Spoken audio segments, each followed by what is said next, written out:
Hey guys and gals, Chartreuse here again, making a follow-up video to my instant inverter here, to address a concern posted in the comments about weaker signal inputs. Now yes, it is true the concern with just the simple design that I show, that you will get a weak signal instead of a fully inverted signal. However, I found that as long as you can deal with it on the final output, it's not too big of a deal. You can always drop off at the end. It doesn't. You deal with it at the end somehow. But the better solution is to modify the NOT gate itself, and that's what I've done here. This is one way of building it. I tried to make it not as wide. You can put it over here, in line, wherever you want. But what you do is you add another comparator in the compare mode, I think, or addition mode. I'm not sure what people are calling it. And you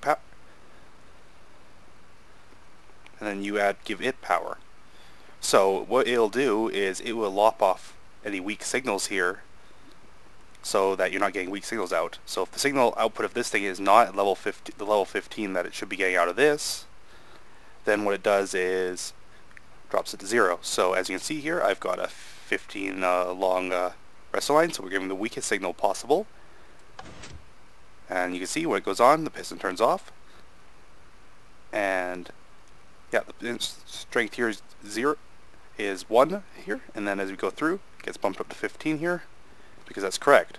Now if we turn this, so now instead of getting a weak signal out here, we're getting a strong signal.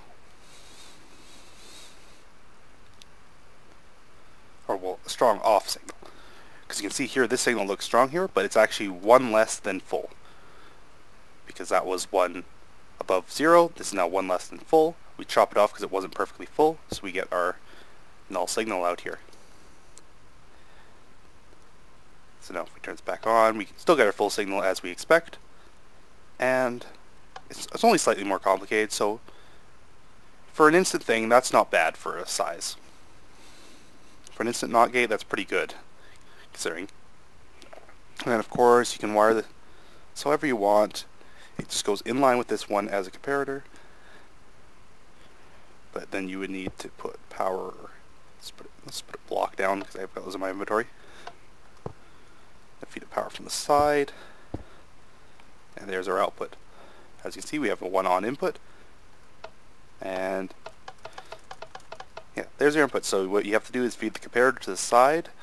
Thought they accepted this input, but they don't seem to like this input. As you can see, we get our weak signal out. So they need to be strongly powered, but at least they absorb the power themselves. They'll suck them in torches. Just don't do it this. You can do it this way, but you have one error when it comes to full signal strength. So if it's 1 less, yeah, it doesn't come on. So you need this to be powered pretty closely for that to work in this way. I'd use a torch, but I didn't have one in my inventory, so let's just do that. But yeah, that's the way of doing this, and I think the best way is to turn it another 90 degrees so it's in line with your input. But that's up to you and your situation, whatever works best. But as you can see, we got our instant NOT gate even with a really weak signal. So it does bump it up to full again. I have something wrong in here. Is that even powered there? I don't think it is.